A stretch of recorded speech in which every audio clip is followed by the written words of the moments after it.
So hello guys, this is Shubham Goswami from Delhi Technical University doing BTech in Computer Science branch. So आज की ये video आपके लिए सबसे important video होने वाली है आपकी काउंसलिंग के लिए। इस वीडियो में हम लोग जैक दिल्ली का पूरा कंप्लीट प्रोसीजर जानेंगे।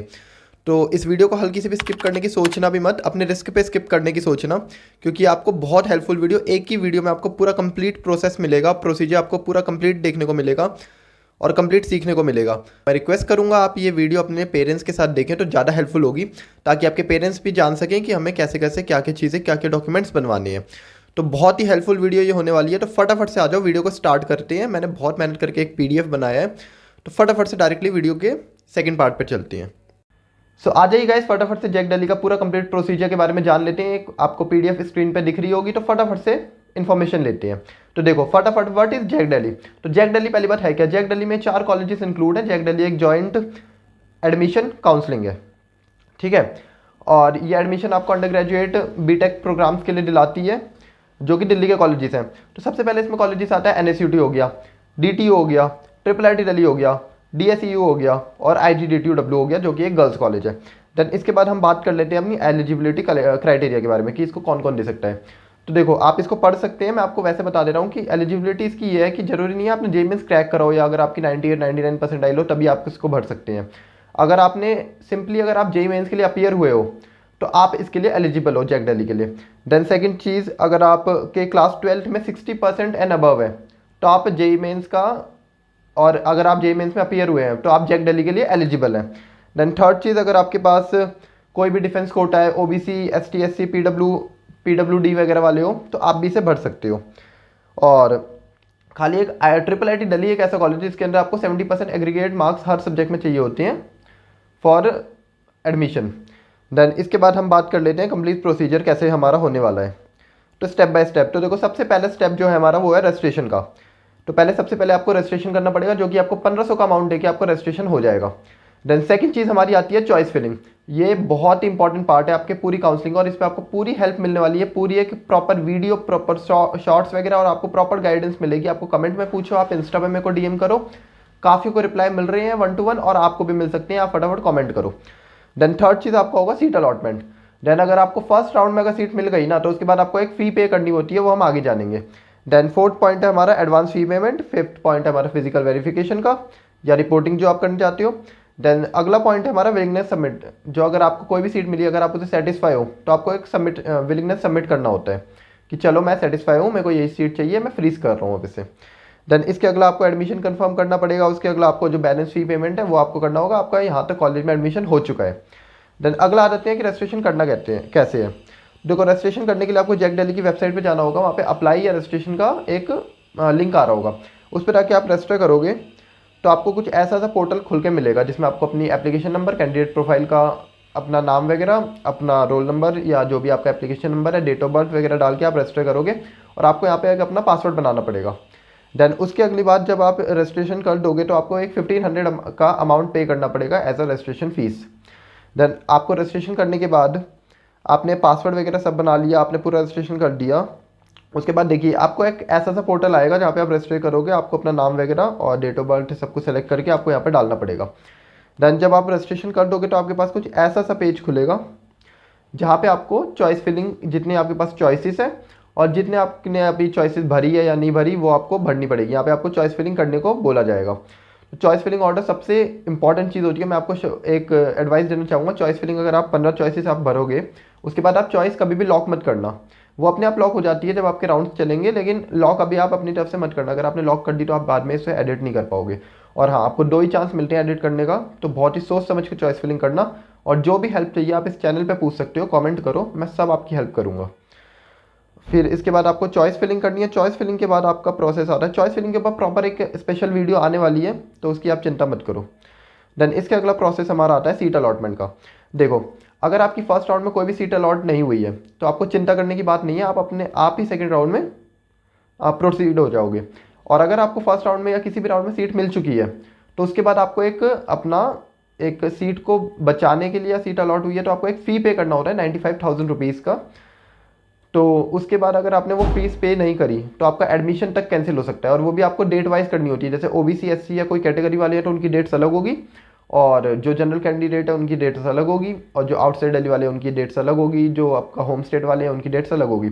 तो उसी डेट्स पे आपको आपका 3-4 ऑप्शन होते हैं। मेनली अगर आपका एसबीआई में अकाउंट है तो आपके लिए बहुत ही बेनिफिट होगा, क्योंकि उससे आपको डायरेक्टली पे कर सकते हो आप बैलेंस शीट बना के, चेक बना के, या आप डायरेक्टली बैंक में, यहाँ पे यूपीआई नहीं चलता है एक बात और, यहाँ पे आपको चेक वगैरह या डायरेक्टली बैंक में आपको जमा करना पड़ेगा। तो इसके बाद अगर आपको सेकंड राउंड में सीट अलॉट होती है तो आपको सेकंड राउंड में आपको करना पड़ेगा फीस पे। तो अगर मान लो आपको सीट अलॉट हो गई third round, second round, first round में, तो आपको क्या करना है, सीट अलॉटमेंट लेटर आपका निकाल के रखना है, और इसको आपको लेके जाना है फिजिकल वेरिफिकेशन या रिपोर्टिंग के टाइम पे। ये आपके लिए बहुत इंपॉर्टेंट होने वाला है। देन हम आ जाते हैं सबसे main part of the video, कि आपको काउंसलिंग के टाइम आपको 3 ऑप्शन मिलेंगे, फ्रीज, फ्लोट और स्लाइड का। तो ये 3 ऑप्शन में बच्चों को काफ़ी कंफ्यूजन रहती है। मेरे टाइम पे जब मैं पिछले साल अपनी काउंसलिंग कर रहा था तो मेरे को भी कोई गाइडेंस करने वाला मेंटर नहीं था, तो मेरे को समझ नहीं आता था कि फ्रीज का मतलब क्या होता है, फ्लोट कब करना है, स्लाइड कब करना है। चलो फ्रीज तो तब भी सबको समझ आ जाता है कि आपको सीट मिल गई तो आपको फ्रीज करना है, लेकिन फ्लोट और स्लाइड में काफ़ी ज़्यादा कन्फ्यूजन होती है बच्चों को। तो आज आपकी सारी कन्फ्यूजन क्लियर हो जाएगी। देखो सबसे पहले फ्रीज का जो ऑप्शन है, फ्रीज का मतलब क्या होता है, अगर आपको मान लो फर्स्ट राउंड में डीटीयू की सीएस मिल गई और आपको डीटीयू की सीएस ही चाहिए थी, तो आपको तो फर्स्ट राउंड में आपकी फर्स्ट प्रेफरेंस वाली चॉइस ही मिल गई, तो उसके बाद आप उसे फ्रीज कर सकते हो। और उसके बाद आपका जो फ्लोट का ऑप्शन होता है, फ्लोट क्या होता है, देखो फ्लोट और स्लाइड में काफ़ी बच्चों को कन्फ्यूजन रहती है। फ्लोट का मतलब होता है कि आपको जो चॉइस मिली है, मान लो आपको डीटीयू में ईसी मिली है, आपने उसके ऊपर और भी प्रेफरेंस भरा था, तो आप सोच रहे हो आपको नेक्स्ट जो 2-3 राउंड बचे हैं तो आपको उसमें और बेटर चॉइस ऊपर की मिल सकती है, तो आप उसको फ्लोट कर दो कि आपके पास वो सीट तो चलो बची हुई है डीटीयू की ईसी, आप उसके बेटर ऑप्शन के लिए भी अगले राउंड में जा रहे हो कि मैं अगले राउंड में भी बैठना चाहता हूँ, कि मैं क्या पता मेरे को डीटीयू की सीएससी मिल जाए, एनएसयूटी की सीएससी मिल जाए, आईटी मिल जाए। तो ये होता है फ्लोट। अब आ जाते हैं हम स्लाइड का ऑप्शन क्या होता है। तो देखिए स्लाइड का ऑप्शन क्या होता है, मैं आपको बता दे रहा हूँ। स्लाइड हो गया, मान लो आपको डीटीयू आपका ड्रीम कॉलेज है, आपको डीटीयू में चाहिए थी, आपको डीटीयू में मिला है ईसी। अब आप डीटीयू से तो सेटिस्फाई हो गए कि चलो मेरे को अपना ड्रीम कॉलेज मिल चुका है, लेकिन अब मेरे को इसी कॉलेज में मैं चाहता हूँ कि अगले राउंड में मेरे को और अच्छी ब्रांच मिल जाए, मेरे को ईसी मिली है, काश मेरे को आईटी मिल सकती है, सीएससी मिल सकती है, तो उसके बेस पे मैं जाऊँ। अब आपका क्या है, अब आपको एनएसयूटी वगैरह में नहीं मिलेगा, अगर आपने स्लाइड कर दिया तो आपको डीटीयू में ही ऊपर की ब्रांच के लिए आप जा सकते हो, एलिजिबल हो आप। अब ये नहीं कि आपने स्लाइड का ऑप्शन दबाया उसके बाद आप एनएसयूटी की सीएस ले सकते हो, नहीं, आप जिस इंस्टीट्यूशन में आपको लॉक हो चुके हो आप उसी इंस्टीट्यूशन में आप ग्रेडेशन के लिए जा सकते हो। और फ्लोट के ऑप्शन में आप कोई भी जो ऊपर आपने चॉइसेस भरी है आप कोई भी ऑप्शन में जा सकते हो।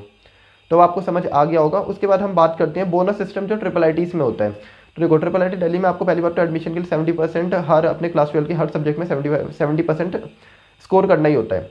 उसके बाद इसमें बोनस सिस्टम क्या होता है ट्रिपल आईटी में, अगर आपने स्पोर्ट्स खेला हुआ है कोई नेशनल लेवल पे, अगर आप कोई अबैकस हो, वैदिक मैथ्स, आपने कोई भी, आपके पास कोई भी अचीवमेंट है, जैसे मैं कराटे में नेशनल प्लेयर था मतलब हूँ, तो अगर आपके पास कोई भी अचीवमेंट है, आपने कोई ओलंपियाड फोड़ा है, कोई आपने कोई भी आपके अंदर टैलेंट है, डांस सोसाइटी में आपने डांस में कुछ अच्छा करा है, आपने स्पोर्ट्स में अच्छा करा है, स्टेट लेवल आप कुछ क्रिकेट में खेले हुए हो, आप कोई प्लेयर हो, तो आप वो वाला सर्टिफिकेट इसमें लगा सकते हो। तो आपको क्या होगा, मान लो 10,000 आपके रहेंगे, किसी बच्चे की भी 10,000 कुछ है, तो आपको उससे ज़्यादा प्रेफरेंस मिल जाएगी, क्योंकि आपने अपना बोनस सिस्टम अवेल करा है, आपने कुछ अपनी स्पोर्ट्स के सर्टिफिकेट दिए हैं, आपने कोई अपना आर्ट का दिया है, आपने कोई एनसीसी करी है, 11-12 में काफ़ी बच्चे कुछ एनसीसी वगैरह ज्वाइन करते हैं, उसके आप दे सकते हो।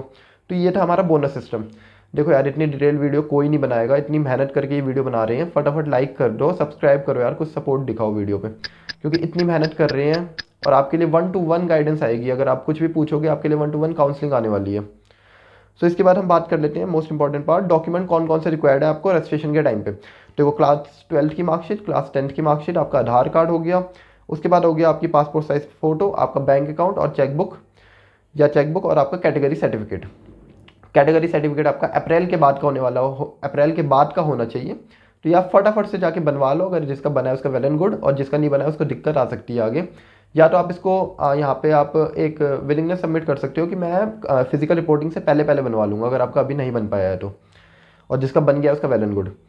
और जब आपकी सीट अलॉट हो जाएगी तो उसके बाद आपको इंस्टीट्यूट में फिजिकल रिपोर्टिंग के लिए जाना होता है, तो वहाँ पे आपको कौन कौन से डॉक्यूमेंट लेके जाने हैं, तो हम फटाफट से उसकी बात कर लेते हैं। तो देखो क्लास 10 की मार्कशीट आपको लेके जानी है, क्लास 12 की मार्कशीट आपको लेके जानी है, कैटेगरी सर्टिफिकेट आपको लेके जाना है। उसके बाद आपको बैंक का आपका जो आपने फी रिसिप्ट दी होगी 95,000 की, वो आपको लेके जानी है। उसके बाद आपको लेके जाना है मेडिकल सर्टिफिकेट, आपको पासपोर्ट, मेडिकल सर्टिफिकेट आपको एमबीबीएस डॉक्टर से बनवाना है। उसके बाद आपको पासपोर्ट लेके जाना है, ये कंपलसरी नहीं है। उसके बाद आपको एडमिट कार्ड ले जाना है, जेई का आपको स्कोर कार्ड लेके जाना है, आपको ट्रांसफ़र सर्टिफिकेट लेके जाना है, आपको माइग्रेशन सर्टिफिकेट लेके जाना है, अगर आप कश्मीरी माइग्रेंट हो या कहीं से भी आए हो तो और उसके बाद अगर आपको आपके पास लाइसेंस है आपके पेरेंट्स का तो वो आपको लेके जाना है, या इनकम सर्टिफिकेट अगर आपको आप EWS वाले कैंडिडेट हो तो आपको इनकम सर्टिफिकेट भी लेके जाना है।